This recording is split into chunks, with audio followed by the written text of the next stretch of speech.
আপনার ফোনের অপরিচিত কোনো নাম্বার থেকে কল আসলে সেটা অটোমেটিক রেকর্ড হয়ে যাবে। চলুন যাই দেখি সেই প্রসেসটা কি। এরকম সুন্দর সুন্দর আরো ভিডিও পেতে আইডিটাকে ফলো দিয়ে রাখুন এবং লাইক কমেন্ট শেয়ার করতে যেন ভুলবেন না। প্রথমে আপনি আপনার ফোনের ডায়াল প্যাডে যাবেন।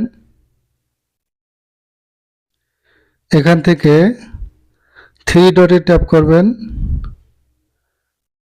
তারপর সেটিংসে যাবেন।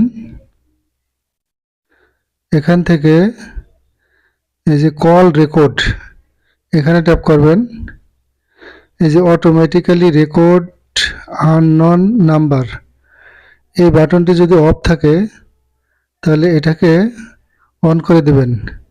তাহলেই আপনাকে যদি কেউ অপরিচিত নাম্বার থেকে ফোন করে তাহলে সেটা অটোমেটিক রেকর্ড হয়ে যাবে, সেটা সে বুঝতেই পারবে না। That's okay.